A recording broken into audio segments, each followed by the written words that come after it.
Gujarat focus ન્યૂઝમાં આપનું હાર્દિક સ્વાગત છે. હું હિરલ. આજના મુખ્ય સમાચાર. આંતરરાષ્ટ્રીય બિલાડી દિવસની ભવ્ય ઉજવણી પૂર્વે અંકુર સ્કૂલ, પાલડી ખાતે મીડિયાની વિશેષ મુલાકાત યોજાઈ.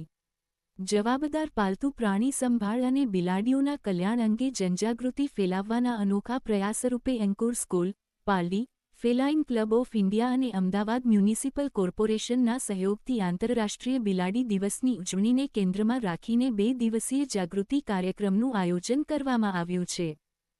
છે અને ફેલાઇન ક્લબ ઓફ ઇન્ડિયા કરીને અમારી એક સંસ્થા ચાલે છે, જે અમે આખા ઇન્ડિયામાં શોઝ કરીએ છીએ અને એક ગુજરાતનો હું પ્રેસિડન્ટ છું. અને અમે લોકો કાલે 8 ઓગસ્ટ કેટ ડે છે, વર્લ્ડ કેટ ડે, એ નિમિત્તે એક સેલિબ્રેશન કરીએ છીએ, જેમાં 200 જેવા પેરેન્ટ્સ રજિસ્ટર્ડ થયા છે. એકચ્યુઅલી વધારે અમે જ નથી કરતા, કારણ કે પછી બેસાડવાની ને એની જગ્યા ઓછી પડે છે અમને. તો એ લોકોને માટે અમે લોકો પહેલાં કેક કટિંગ કરીશું. બધા પોતપોતાની કેટ્સ સાથે આવશે.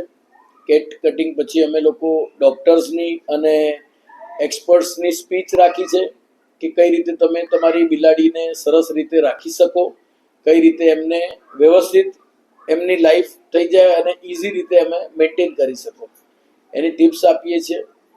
પછી આપણે એએમસીએ નવું એક પરિપત્ર બહાર પાડ્યું છે કે દરેકે પોતાની કેટ્સને એએમસીમાં રજીસ્ટર કરવી જરૂરી છે. તો એના માટે એ લોકોને, ઘણા બધા લોકોને ખબર નથી કે ભાઈ આ કઈ રીતે એનું ફોર્મ ભરવો. તો એની બી અમે ટોટલ જાણકારી એમાં આપવાના છીએ, પ્રેક્ટિકલી ફોર્મ ભરીને. સર, કેટ ફેમિલી દ્વારા કોઈ ક્વેરી આવશે તેના નિવારણ માટે કઈ રીતનું?